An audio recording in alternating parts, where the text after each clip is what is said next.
new topic that I'm going to take. It's on multidirectional shoulder instability. Let me start by saying that it is a less understood topic and it's not very commonly seen in clinical practice. However, it's very important to deal with in our day-to-day clinical practice because we do get these patients on and off, and sometimes we are caught clueless about how to manage them. So,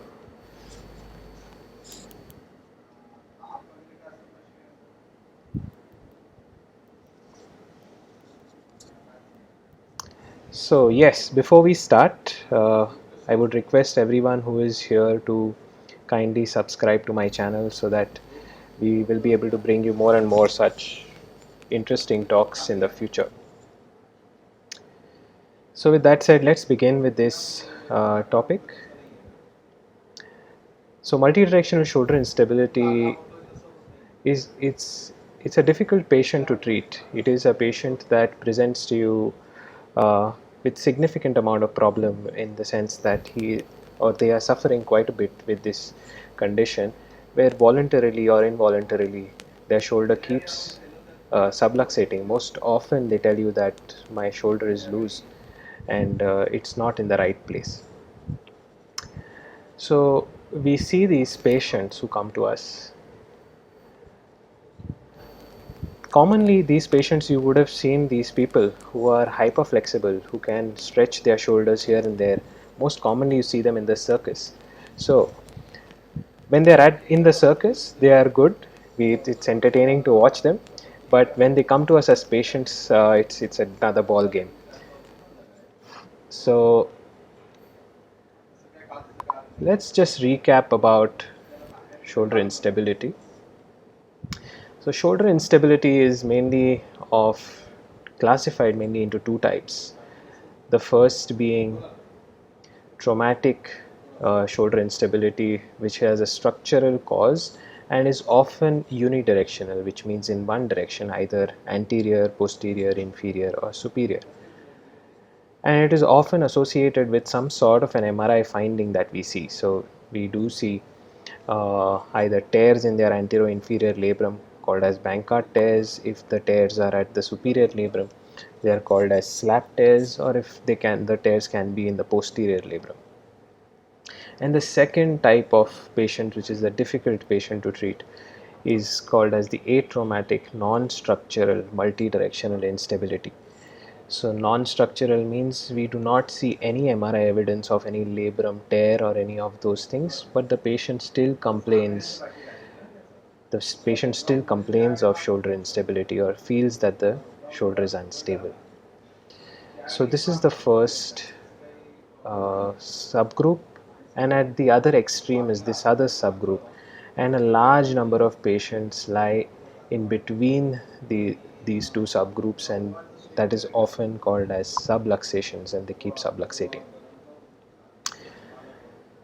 Now, what is the definition of multidirectional instability? So multidirectional shoulder instability is, there is a lot of confusion in the literature, and if you go to see, it is very difficult to if you just go and read the literature, you might get confused about this. But nowadays most experts agree that a symptomatic glenohumeral joint subluxation or dislocation in more than one direction, one of them being inferior, is labeled as multidirectional instability. So we here are discussing mainly those patients who have a non-structural pathology, in which these patients do not have any MRI findings of any tear on their labrum. Of course, if we see patients with instability who have structural pathology, there is no doubt that we have a specific way of managing those patients, in which we do an arthroscopy and repair those tears, and that fixes the patient's problem. But in the absence, the other subgroup, which does not have any other MRI finding of a structural lesion, those are the ones we are discussing, and those are the ones that are called the the subluxators, or the multidirectional instability patients. So more than one direction in the inferior, it could be subluxation or dislocation, but most important word here is symptomatic. So you will see those patients, those people who are in the circus, they dislocate or subluxate their shoulders and push their bodies through a racket and all of those things. They even can get out of the cross jacket. So if you know the very famous magician Harry Houdini, he was able to get out of his cross jacket because he would be able to shrink himself down and dislocate his shoulders and then get loose into his jacket and get out of the jacket. But those are asymptomatic, so we don't really have to deal with them. They never come to us as patients. But patients that will become symptomatic after, they are the ones that we are discussing. What could be the possible causes of this type of a problem? The first problem could be micro trauma to a congenitally lax capsule. So a patient who has a loose capsule, who's loose since childhood, and he keeps doing in some sort of sport, like any racket sport like badminton, very common in India, and especially swimming. So a lot of these patients who keep engaging into these sports and get micro traumas to their capsule can present with multidirectional instability. Some of them can have generalized laxity, some may not, and most commonly congenital syndrome, connective tissue disorder called Ehlers-Danlos syndrome, presents with laxity of multiple ligaments or multiple connective tissue laxity, and there is a score called Beighton score. We'll be discussing that to assess those patients. These patients often have poor muscular strength and can have poor neuromuscular control as well. Most often, the muscular patterns that are involved in particular movements, so the groups of muscles that should be like agonist and antagonist muscles that should work together, there is a abnormal pattern in these patients. They are often seen to be having scapular dyskinesia, where typically they have a lack of upward rotation of the scapula, and even at rest and maybe in through the range of motion. And most commonly, they will not have any structural lesions on the MRI. Symptomatically, they can present with vague shoulder pain, feeling of instability. Sometimes they can present with symptomatic subluxations, and sometimes they can present with frank dislocations in daily living. So let's say that same patient tries to lift up something as simple as a cup and trying to place it on the overhead shelf, and his shoulder dislocates. So they can present with such significant severe symptoms as well. These are a few of my patients' small videos. You will see how they are able to voluntarily move their shoulder in and out of their joint. So this patient typically is able to dislocate it anteriorly and then snap it back. As you see, his scapula is moving up normally again. As you see, he is able to move his scapula out and then snap his shoulder. Shoulder is dislocating, then he snaps it back in. Very well appreciated abnormal scapular pattern over here. The second type of patient that I have seen in my practice is this, where they have voluntary posterior dislocations or subluxations. So this is like a frank dislocation. Can you appreciate this? So you see his humeral head is typically popping out at the back from the posterior side. So these patients are called voluntary dislocator or subluxators, in which they are able to do this voluntarily. They at their own will, they can do this. So it is very easy to tell these patients to stop it. So basically, when these patients come to me, if they are not of very high demand, I just tell them, don't do this voluntarily, or that is the reason of your pain.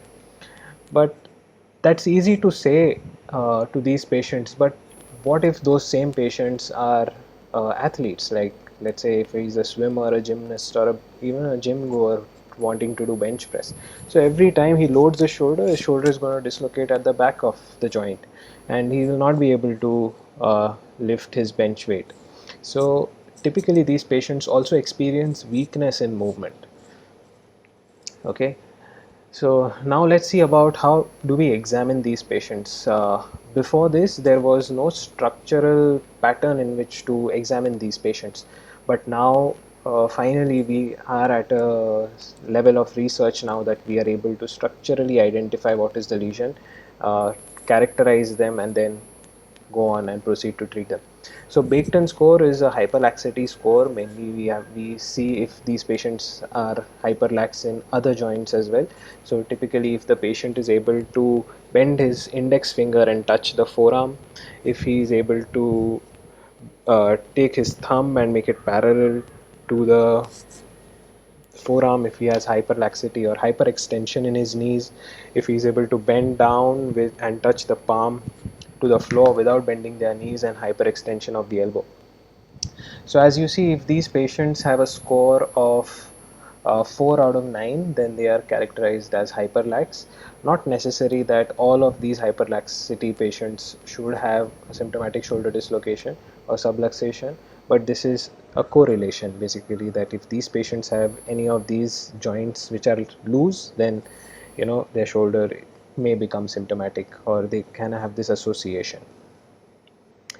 The next test to check for any posterior labrum subluxation or dislocation is the Kim's test and the jerk test. So both of these are loading tests. So basically you load these uh, joints in and give pressure posteriorly, and combined, if these tests are positive, then there is a 97% prediction that these patients will have some sort of a labrum problem, especially a posterior labral tear.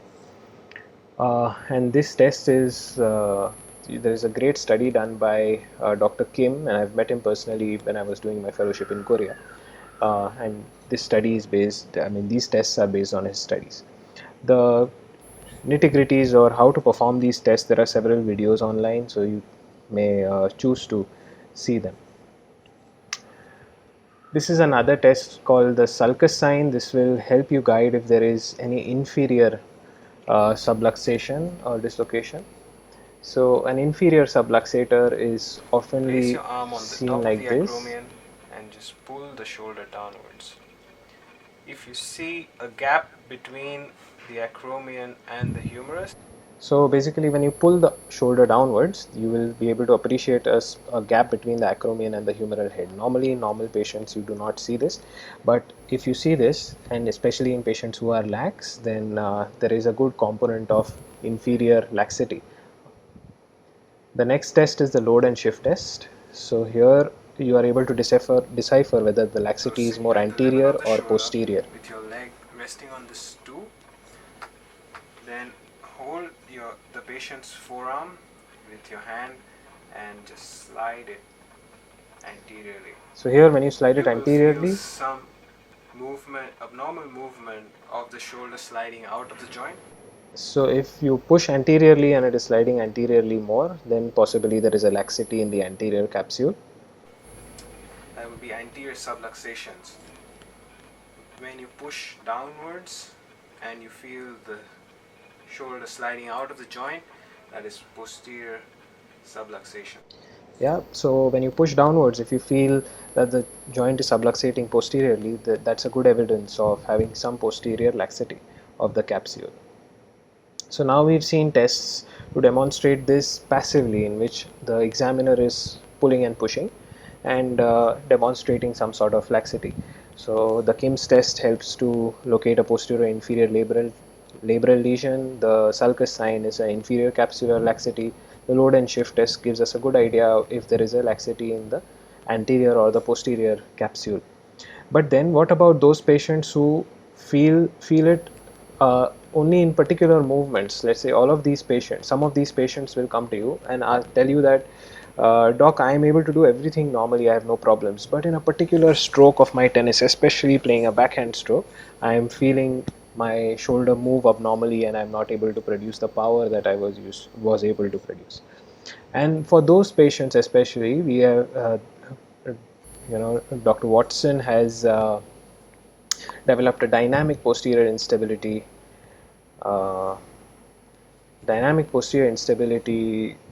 test, and it is basically reproducing the movement which is causing the patient's pain. So especially, let's say a tennis player or a swimmer is experiencing pain in his backhand stroke, so ask him to reproduce that movement. If necessary, load that movement posteriorly and see if the patients have some pain. Yes, and sometimes when you try and correct that posterior subluxation, the patient will feel that his movements are getting better. So this is called as a dynamic instability test, and often this is what helps you then to cater your rehab program, which we will discuss in the future in the following slides. Yeah, so I've got a question from Priyanka asking me if there is any evidence for the load and shift test. Yes, significant evidence. So we often load these patients and see if they're subluxating anteriorly or posteriorly. Most commonly, patients who have, let's say, an anterior-inferior labral tear or a Bankart tear, and if their apprehension signs are positive and their load and shift signs are positive, then we know that it could be an anterior labrum tear. Most commonly, you will see these patients who have a very large, bulky shoulder. So, in the sense they are regular gym goers, they have a huge deltoid, and if they've dislocated their shoulder in the gym, they will have when you try to test them, because of the bulkiness of and the tension in their muscles, you will not be able to, or their apprehension sign in anterior dislocation or subluxation sign of apprehension is usually sometimes negative because of the tension, and that's when the load and shift test is very important to do to replicate that patient symptom. I hope I've answered your question there, and then let's proceed on. Okay. Yeah. So the mainstay of treatment for these patients is always physiotherapy or some sort of exercise protocol and management. And this is something very new that has developed in the shoulder world, basically. That before 2016, so before Watson and Sarah Warby produced their randomized control study. It is the only randomized control study which is giving us a good evidence that it is a good management protocol for these patients, and this is what helps these patients to get back to their regular activity. And that's an excellent protocol. We are going to go over that, and that's the main objective of taking this talk, because it is very helpful for all the physiotherapists. I don't know if all of you are aware of this type of test.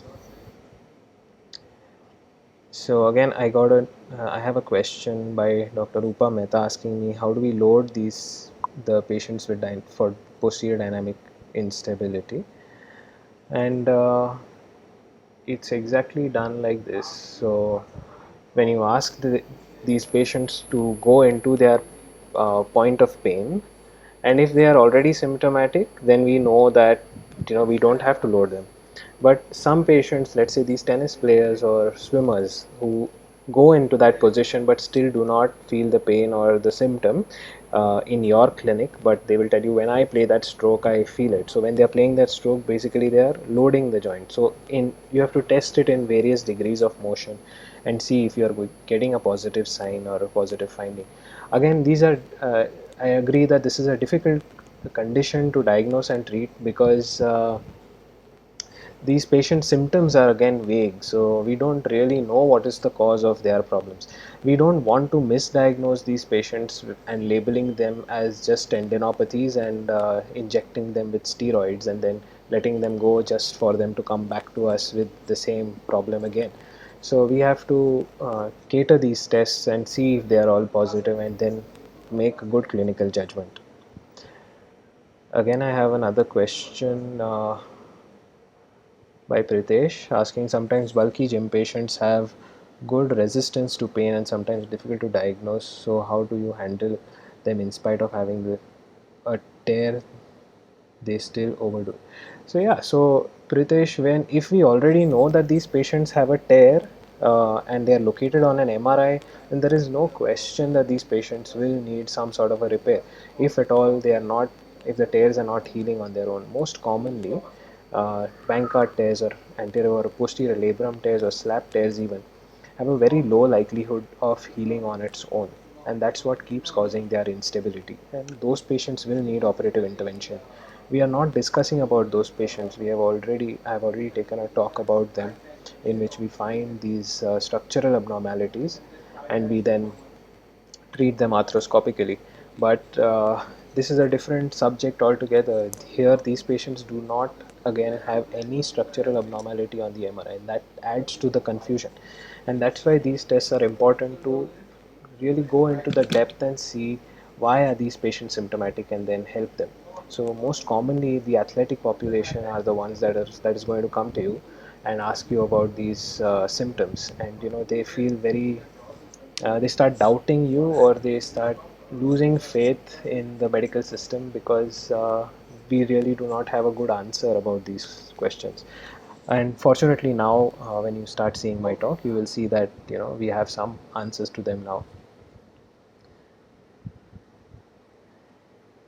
Yeah, so Yash Sutaria has asked me if there is a tightness in the posterior capsule, will the Watson test be false positive?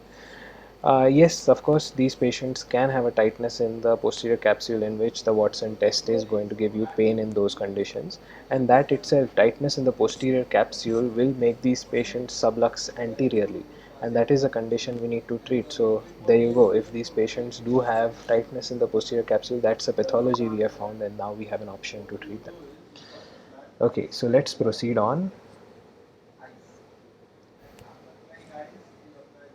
Yeah, so now we have an excellent exercise protocol. So let me give you a little bit of a background about the Watson exercise program. Earlier, we only had the Rockwood exercise program, which focused mainly on rotator cuff strengthening for these patients. So most commonly, as surgeons, we would see these subluxating patients and we would send them off to the physiotherapist that we do not have a good surgical option to treat you. Why don't you go ahead and do physiotherapy? So most commonly the physiotherapists, because the Rockwood exercise program is going on since 1992. From 92 is when this exercise program was published, and that's what is going on typically. I think most of your physiotherapy books as well, the Rockwood program is mentioned. So the physiotherapist would only focus on the rotator cuff rehab and hope these patients would get better. Although Rockwood in their own series found a decent result for these patients, but still some of these patients are quite unhappy. And mainly the reason was that the Rockwood program doesn't really focus on the scapula at all. So the scapula, the effect of the scapula on the shoulder instability wasn't addressed. And now we have the Watson exercise program, which is addressing first the scapular phase, and then, as you see, the arc of motion phase. So we are focusing now more on the scapular instability to get corrected. That's then we go ahead and treat the glenohumeral instability. So that is what the idea was. And then Watson and Sarah Wasby, Lynn Watson in Melbourne and Sarah Wasby was a PhD student. So they decided to do this research, and they did a randomized control study on their patients with multidirectional shoulder instability, and found a significant improvement in patients who had uh, yeah, they found a significant improvement in these patients with the Watson program as compared to the rotator cuff program, the Rockwood program.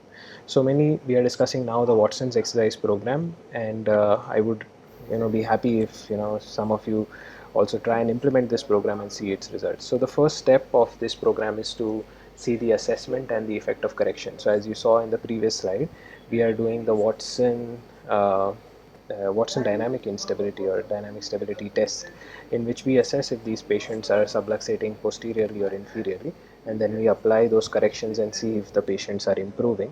If yes, then we cater to that particular instability pattern. Then we do our intervention, which consists of 6 stages, and each stage is divided into the scapular phase and arc of motion phase. So before we go ahead, let's understand some muscular patterns of the scapula, which is sometimes misunderstood.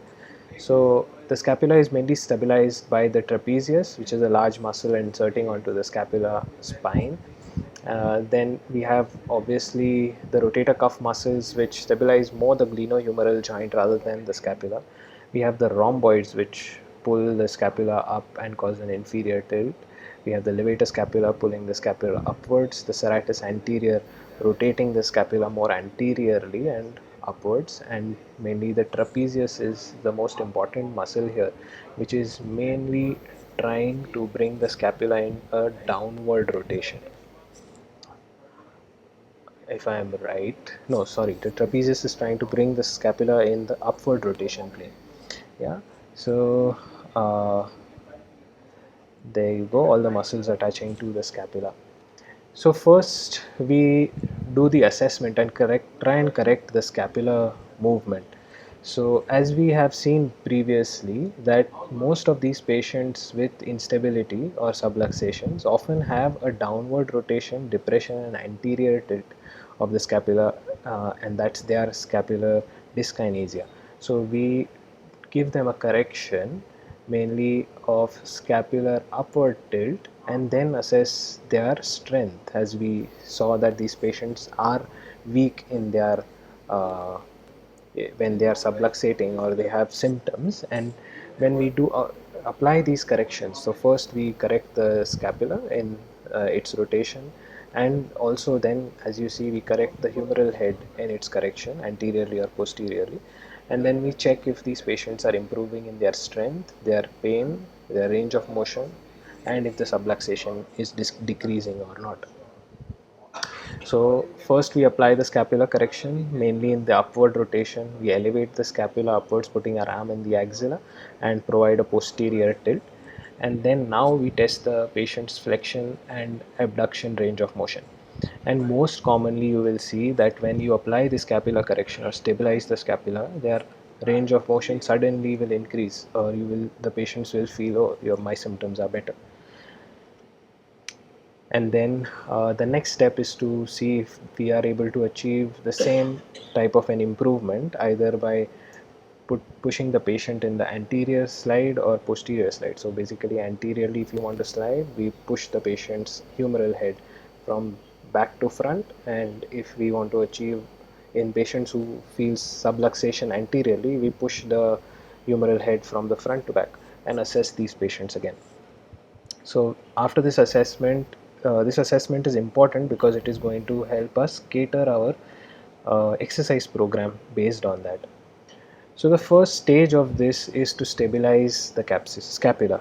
So this, as you see, is very different from the Rockwood program, which did not really, assess the scapular movement. It did not really take care of the scapular dyskinesia. And here we are first addressing the scapula before we start doing glenohumeral movements.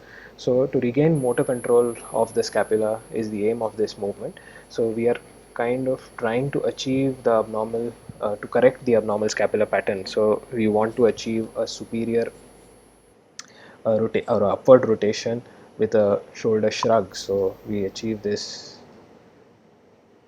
with activating the trapezius. So uh, now doing this as well, we have to place the arm in 20 to 30 degrees of abduction and then try to ask the patient to try and rotate their scapula or activate their triceps over here. And that was well established by Pirazi, because if the same movement, if it is done with the arm to the side, there was a significant improvement in patients who did this with patients whose arms were in 20 to 30 degrees of abduction. So use a 20 to 30 degree abduction when trying to achieve scapular contraction. And as you see here, it achieves more contraction, or more, it activates more if your arm is at 20 to 30 degree abduction. It activates your trapezius, the middle, lower and upper trapezius and the serratus anterior more as compared to when the arm is to the side. It uh,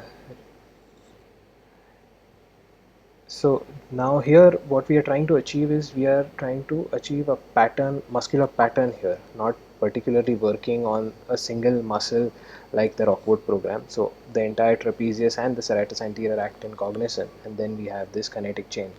Okay, this upward rotation of the scapula then orients the humeral head into the glenoid well, and then the patients improve.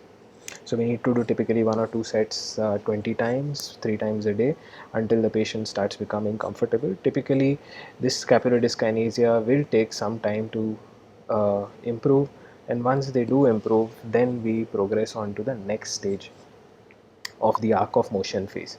So first we achieve this scapular correction manually. Then once the patient achieves the scapular correction manually, in which with the help of the physiotherapist, then he needs to do these activities uh, activities on their own at home. So for that we need to have the scapular band. So it is nothing but a simple TheraBand but looped around, and the scapular correction can be achieved by pulling the scapula this way with a band going around their in their armpit and pulling it down. And sometimes, you know, these patients do not, if they do not experience the same contraction or the correction with the first movement, then the second movement of pulling it more anteriorly is helpful. So either of this is helpful.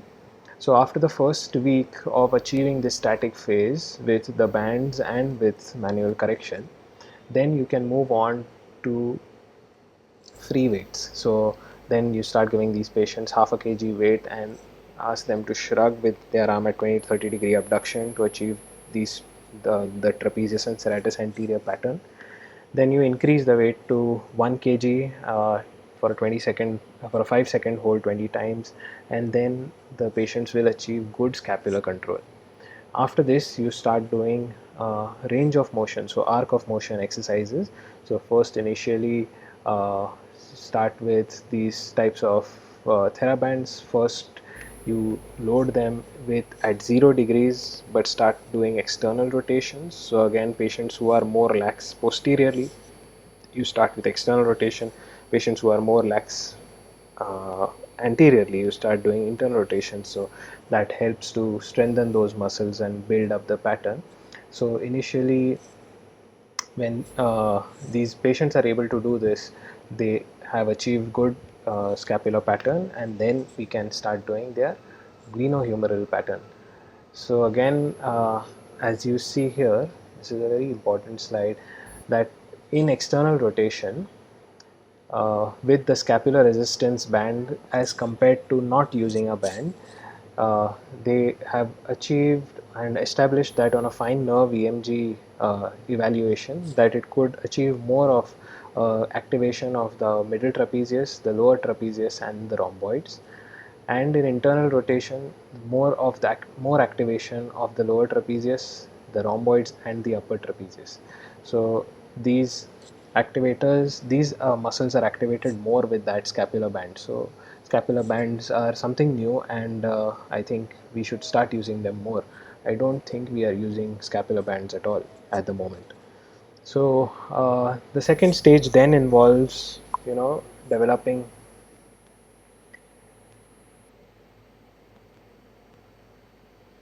So posterior muscle bulk building will be the second stage, and that will stabilize the patient shoulder who's dislocating more posteriorly.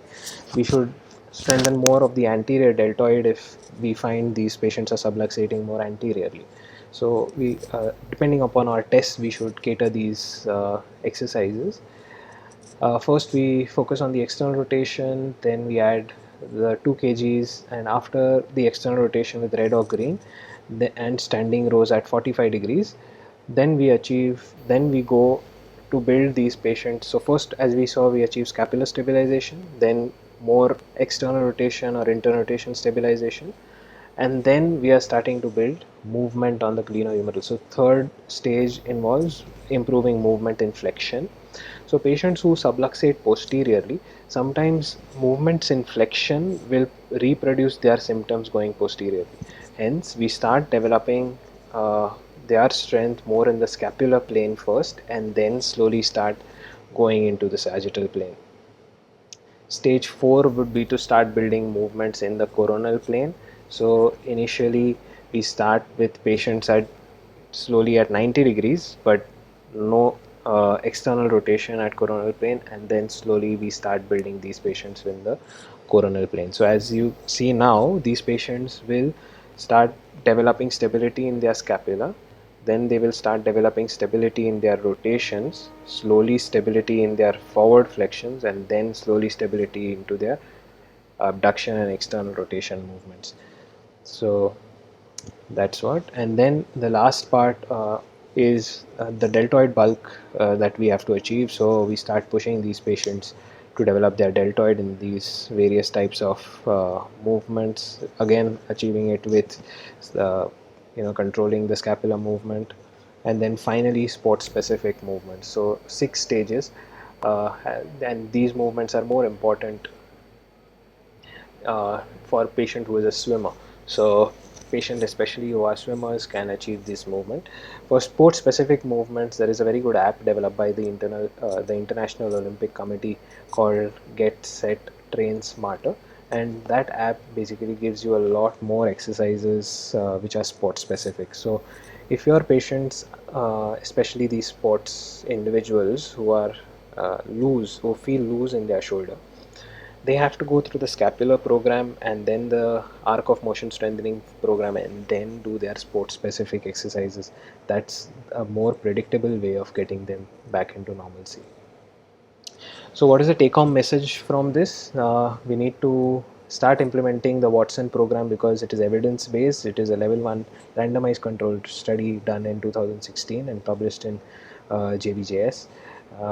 We need to achieve first the scapular motor control, then control the humeral head, start with lower ranges and then progress on to higher ranges and then overhead activities. Now let's focus a little bit more about posterior instability. So these patients, they will sometimes start developing instability. So let's say if your patient is a bench press athlete, so he's doing a lot of bench presses. Sometimes when they start developing pain, they will have difficulty in pushing their weight. So they will say that I'm not able to push my weight. And sometimes they start developing stiffness or they have pain in their arc of motion. So as you see over here, if you pay attention, when the patient is trying to raise her arm up in forward flexion, the scapula is moving outwards. So we are seeing some amount of scapular dyskinesia here. We are seeing a faulty pattern of the trapezius not contracting when the patient is trying to raise it up.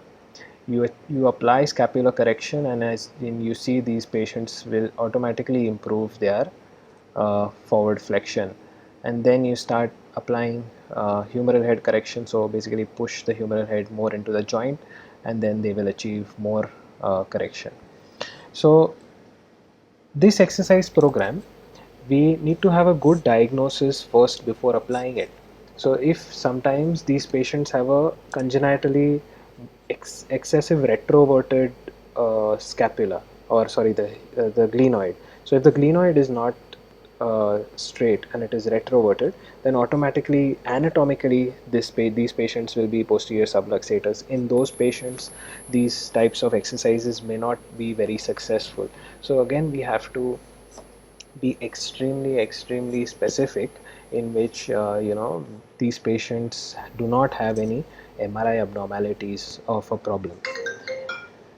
Then if these patients do not have an MRI abnormality or any structural condition and it's just a laxity of their capsule, then in these patients with posterior subluxations, as you see, we concentrate more on posterior strengthening, so more control and external rotation control with strengthening of the posterior stabilizers, and we can achieve then stability of the shoulder there. When do we really advise surgical management to these patients? Number one, if there is a structural abnormality where we see tears everywhere, so sometimes there are panlabral tears after trauma or an injury, in which these patients can be lax in the front, back, top, down. If there are tears everywhere after a trauma, then obviously they will need some sort of surgical intervention to repair this. But mainly, surgery for a patient who does not have a structural abnormality and is lax in multiple directions is advised only and only if they fail 3 months of this conservative exercise Watson program. So if we have done a Watson program for 3 months to these patients and still they do not improve and complain of recurrent complaints, then we advise surgery. So what are the principles during surgery? So we need to tighten the capsule, obviously, which is lax in these patients. So if there are any labral defects that we have located, then we need to repair them. If there aren't, then we just have to tighten the loose capsule. So plication of capsular redundancy, and then finally rotator interval closure. Rotator interval is the part of the capsule between the supraspinatus and the subscapularis. Now mind you, a lot of these patients do become tight and stiff, and initially, and then slowly their capsule starts becoming lax again and they start doing all their physical activity. there is still a 5 to 15% chance that these patients may not return back to their regular routine that they were able to do, and hence these patients are very high demand patients, in which if we try and if we make them too tight, they are going to be very unhappy with us. So we try and reserve these patients and try not to operate these patients as much as possible. But some of them, they just want us to do whatever there is possible. So these are the possibilities. So earlier, the first treatment that came up to tighten these capsule was called thermal capsulorrhaphy. So some surgeons thought that we'll burn the capsule inside, that will make it stiff and tight, and these patients will improve. But unfortunately, those trials failed, and we no longer do thermal capsulorrhaphy anymore. So two of these large groups, D'Alessandro and Hawkins, said that there was 41 to 57% failure of these treatments. So we do not do this. But what is effective is a capsular shift. So the first capsular shift was done by Professor Neer, and it was done open, so it was a very extensive surgery. So imagine undergoing a very extensive surgery for laxity in your joint. It's quite painful. So basically, the inferior capsule was shifted anteriorly, and the superior capsule was brought inferiorly and made the shoulder tight. So it's like a surgical frozen shoulder. We no longer want to do this because it's an extensive open surgery. And now there are arthroscopic ways of managing it. So arthroscopically, we try to reproduce the same effect. And as you see here, the principle is that we start inferiorly and posteriorly and go up to tighten the posterior capsule first. Then we go inferior to anterior to tighten the anterior capsule second, and then we close the rotator interval. So once we have done these three things, that's when we will find that the capsule is sufficiently tight and these patients will do better. But again, as you see, there is a 5 to 15% chance that these patients are going to remain unhappy. So this is an arthroscopic image thanks to the researcher Dr. Bahu, who has provided these images in his paper. And as you see, the inferior capsule, which is lax over here, there is no structural labrum pathology, and it's looking pretty good and nice. But we have to tighten the inferior capsule and the posterior capsule first. So we pass an anchor inferiorly, pass our special instruments, take a bite through the inferior capsule, and then repair that inferior capsule back to the labrum and achieve an inferior tightness of the capsule. So as you see, the same thing is happening posteriorly, same thing anteriorly, and now we have kind of reproduced that labral bump, and that is supposed to make these patients more and more stable. That's all I think about. That's all we know basically about multidirectional shoulder instability until now, and I hope this talk has been useful to throw some light upon this not a very rare condition, but a misunderstood condition. Uh, Let me introduce some of my colleagues. Dr. Priyank Patel, who is a spine surgeon, regularly is holding good talks uh, to educate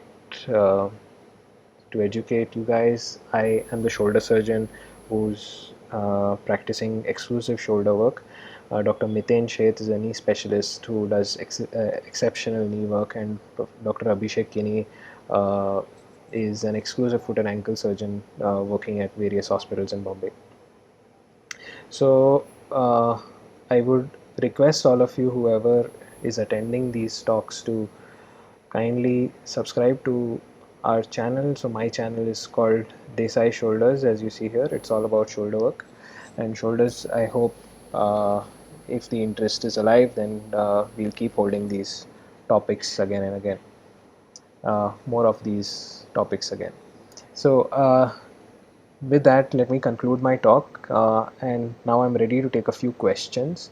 So whoever has a few questions can please ask them. I already have a few, so let me start with that. Right. So forum has asked me that would you prefer to rule out spine first before treating shoulder in conservative management? Of course. So the spine and the shoulder are often confused in terms of its diagnosis, and we have to do extensive clinical testing first to locate where the problem is from. If we, as a shoulder specialist, if the patient has radiculopathy in the arm, in which if the patient complains of pain radiating from the spine going down the arm in the cervical spine, then that indicates more of a cervical spine problem, and I often do get an MRI also to check the cervical spine. If I find that, that's why we work in a team, so my patient straight away goes to Priyank in that case. Uh, Now, Parth has asked me, will working on the kinetic chain of the shoulder would be more helpful than isolated exercises considering the scapulohumeral rhythm? Of course, that is what Watson has demonstrated, that we have to work on the muscle patterns rather than particular muscles. So we have to work on the agonist and antagonist, and that's when these patients will get better. The kinetic chain I think you are referring is the X kinetic chain from the foot going into the spine and crisscrossing. Well, that is more about developing core strength in basically athletes who want to develop a particular stroke, and obviously they are important to gain more strength into their stroke, and but they are not really the focus in a patient with multidirectional shoulder instability. Well, thank you, Dr. Patil, and I'm glad that we are finding you guys are finding these talks helpful. So, Chintan has asked me to repeat the scapular plan. This entire talk is going to be available after I finish this on my channel. So, if you have subscribed to my channel, you will be able to see that talk again, and you can go over the scapular plan again. So Chintan has again asked me if while testing these patients feel pain, they feel pain only while lifting heavy weight in a bench press, then what do we do? Yeah, so that's typically the problem. So these patients, if when they start lifting weight, they are loading their joint. When they're loading their joint, that's when the scapular dyskinesia and the posterior shift is happening, pulling the posterior capsule and causing pain. That is what we correct with scapular strengthening or scapular mobilization and correction of the scapula. So you need to do your clinical tests well to find where the patient's problem is. If there is, if you still feel there is a clinically you are not able to locate it, just get, we can do an MRI to just see if there is any structural pathology. If not, then this is the best way we have of treating this patient. Okay, so Sneha has asked me if 3 months no effect with Watson protocol means patient is unable to progress through the 6 steps of the program, or even after going through 6 phases, the patient is unable to get stability and return to function. Yeah, so these are the patients. Then we would consider surgery to tighten their capsule only in patients who will not improve with the exercise program. In my practice, I would always want these patients to go through the physiotherapy and Watson program first before I touch them surgically. Okay, so Suhana has asked me, according to you, what is the ideal time for immobilization after a relocation? Because some surgeons keep it for a month, which makes the joint really stiff and difficult for us to gain touch. Okay, so Suhana, this was covered in my previous talk. And I think if some of you have not attended my previous talk, then I don't mind holding that talk again if there is significant interest. So uh, uh, you can write to me. You can go to my website. You'll find my email address there. You can write to me if you need, if you have a significant number of physios who need a revision. Then I'll hold that talk here again.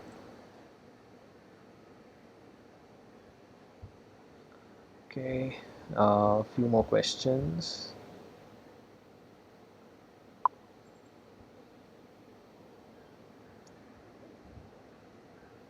Okay, so Nidhi, again, depends upon what surgery. Every surgery has a specific rehab in the shoulder, especially in my opinion and view. There are some things we should do, we shouldn't do. So again, my rotator cuff protocol or program has been covered in my rotator cuff talk, and my other anterior instability program in my anterior instability talk. Okay. So Mansi, very important question. Do we have any particular duration for the phases, or it depends upon the extent of laxity? This is very difficult to answer, Mansi, because we always base our exercises mainly depending upon when these patients are going to achieve their stability. So scapular rhythm or scapular pattern, until and unless they will not achieve their scapular rhythm and pattern correctly, we should not progress to the arc of motion phase, and we should not then progress to the glenohumeral phase. So if your patients are not recovering or not improving with these patterns, then it means there is something more to it, and we need to investigate it more in detail. So Dr. Rupa Mehta is asking me if it is better to operate on instability with structural defects as soon as possible.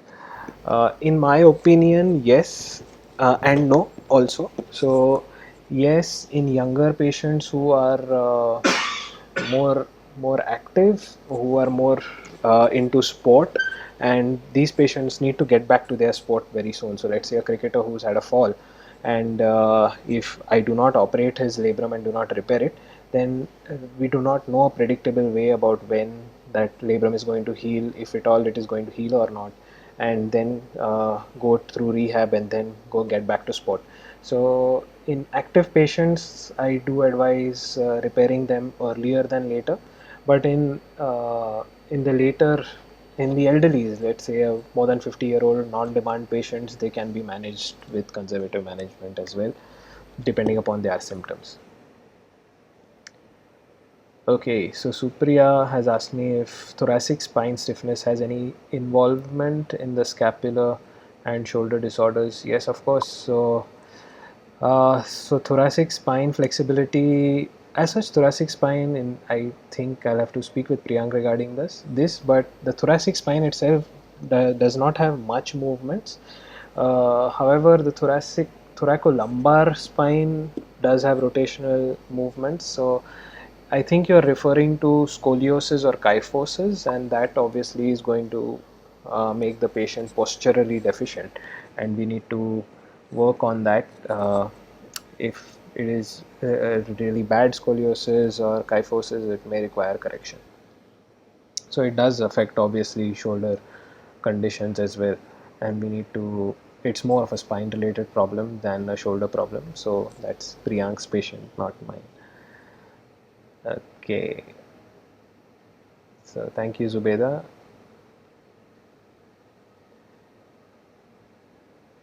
Okay, so Rupa Mehta doctor has asked me if they delay the operation is much more aggressive. Uh, Sometimes delaying surgery uh, can be because of various reasons. If surgery is delayed, and if there is an associated complication of the pathology, in which some patients develop adhesive capsulitis or synovitis or persistent tendinopathy, then their rehab and recovery is going to take a little more time, and then we need to take it slow, in fact, rather than more aggressive. Yes, Payal, core work is absolutely very important for stability of the shoulder, especially in athletes. Let's say somebody who is a power lifter, and if we do not have core stability, the patient will not be able to do their shoulder activity at all. So that whole kinetic chain of power going through the foot and then going into the arm, and then patient being able to do a power lift, that's obviously very important. So core strength is extremely important. We need to work on that as well.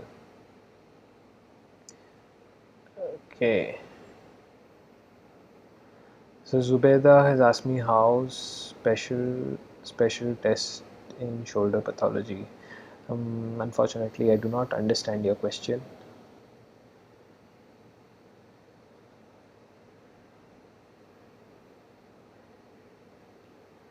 Yeah. So Chintan has asked me. Uh, Sorry, it was the scapular plane. Why we start scapular plane instead of sagittal plane? Yes. So as I mentioned, these patients, if you start in the forward flexion, which is the sagittal plane, patients who subluxate posteriorly, they will have a reproduction of their symptoms going posteriorly. It happens mostly in the sagittal plane. Hence, we start in the scapular plane and then slowly come in the sagittal plane, so that we do not develop that symptom again. Okay, Altamash is having a question asking me, I saw a case having restricted shoulder range of motion which didn't increase for weeks treating the shoulder. They improve once the cervical spine was treated. Kindly give your views on the same.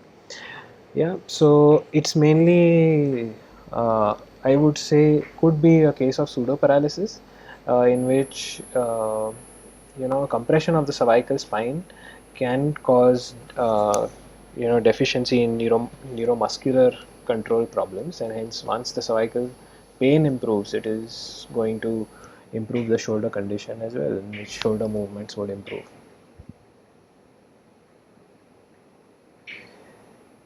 Zubeda, in my opinion, not really. I think they are quite specific. So if you read the paper by Kim comparing, the Kim's test was versus the posterior jerk test, then if both of them are positive, there is a more than 97% predictability that the patient is going to have some sort of a posterior labrum pathology. So in my opinion, they are quite sensitive and specific.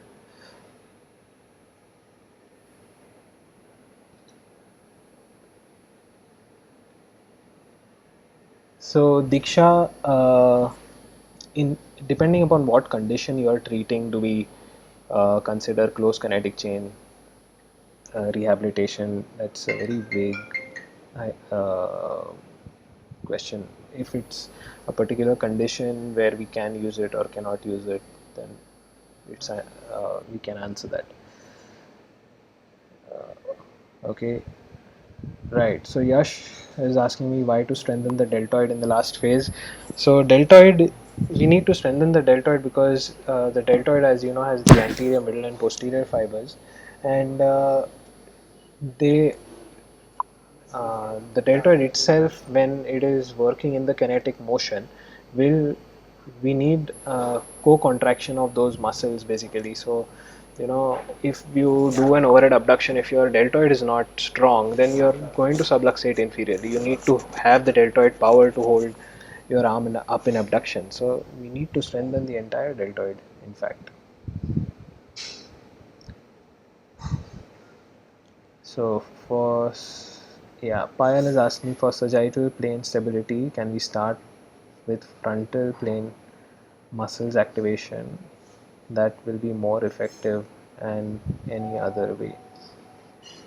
Mm, yeah. So no, I think you start with within the scapular plane for patients who subluxate posteriorly. If you start with the frontal plane, these patients are going to not come back to you, or they might have their symptoms more in the frontal plane, and we need to make the patients, push them from their comfort zone to where they were able to reproduce their symptom. Okay, so yeah, Khadija, that's a very important question, and we keep discussing about this. What is the rate of recurrence of shoulder instability after a bank cut? So nowadays, in patients who are very active, so let's say the patients who are into contact sport, so patients who are basketball players or football players or cricketers even, who have recurrently fall and do those types of activities. And nowadays, doing just a bank cut, or bank cut means a soft tissue procedure in which we are just repairing the torn tissue back to its original position. These patients uh, can have a higher rate of recurrence, and Professor Burkhardt has demonstrated that there is about a 40% failure rate in active individuals who push their activities in such movements in soft tissue Bankart, in patients who have been operated with a soft tissue Bankart. So in a very active, high demand individual, soft tissue Bankart may not be the right, no, I wouldn't say the right, but the uh, most effective procedure, and hence now to treat shoulder instability the world is moving more and more towards bony procedures like Latarjet, in which we are transferring the coracoid process onto the glenoid. Right now the recommendation for that is if the patient has a 20% anterior glenoid bone loss. So if the patient has a more than 20% anterior glenoid bone loss, when is the time when it is recommended to do a Latarjet procedure. But in the uh, in the French school of teaching, if you have been trained by a French surgeon, or in France, they are preferring to do Latarjet even with bone losses as low as 5% in active individuals. So there is no real right answer to this. We have to kind of see what patient we are treating and discuss our treatments and possible complications after this, after every surgery. So okay. So, Priyanka shoulder brace asked me if shoulder bracing has any role. So, shoulder bracing is kind of going to just make the patient a little bit comfortable that he is not supposed to move his shoulder, and his instability will go. So that's a very easy way out. If, as I showed you some of my patients who have these weird types of shoulder instability, if they are not high demand, we simply tell them not to reproduce those movements, and that is going to cure them. But patients who are active, like say the same patient wants to do a bench press or some sort of sport, then you can't tell them to brace it. That's not going to be an effective treatment. Okay, so Nauka Parik has asked me, before going to the next phase of rehab, is not showing improvement. How much do we should we ask the patient to try? Yeah, so I would say 2 to 3 weeks is a good time uh, to continue the same.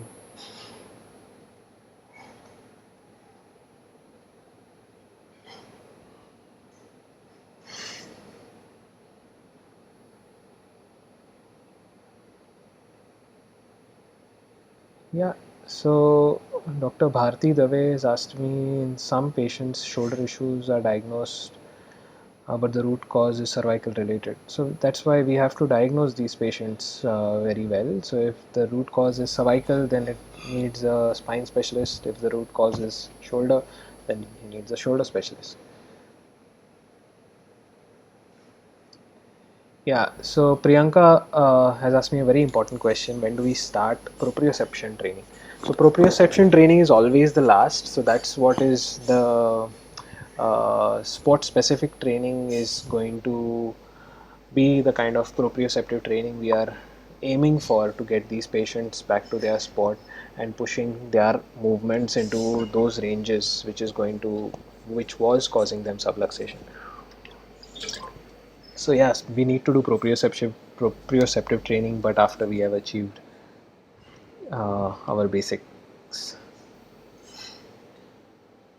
Neural tightness effect on shoulder range of motion. I don't know. So, can neural tightness affect shoulder range of motion? I don't know what condition you're referring to, Altamash. So, Sindhu has asked me, this is regarding a question on thoracic spine stiffness and its role on shoulder pathology. Our study recently found that people with shoulder pathology have reduced thoracic spine mobility. Yeah, possible.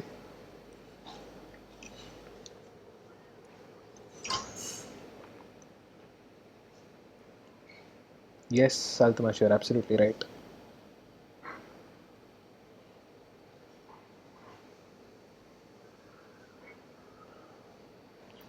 So Aishwarya has asked me about congenital recurrent shoulder dislocation. So uh, I don't know what condition you are referring to in terms of congenital shoulder dislocation. So if you are asking me about a condition called Erb's palsy, which is a shoulder dislocation causing nerve injury, then that's a very difficult condition to treat may require it causes several issues. It can cause bony deformities in adulthood and depends upon when these patients present. They often Erb's palsies do recover on their own most of the times. It's just a neuropraxia, but in patients who have a permanent loss of the brachial plexus, they may need nerve transfers as well. So depending upon Aishwarya again, what sort of pathology is there?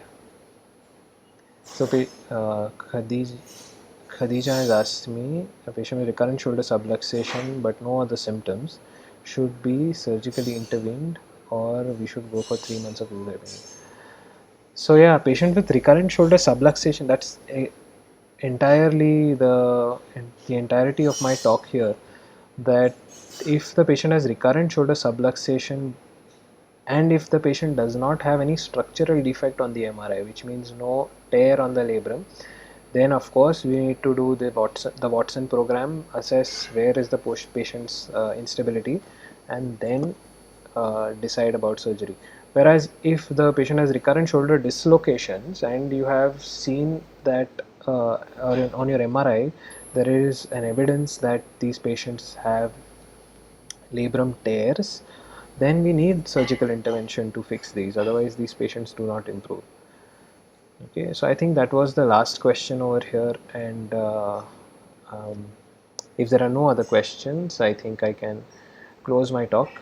Thank you for your patience. It's been an hour that you have been listening to my talk, and thank you so much for your attention. I hope this was helpful. All right, see you guys. See you in the next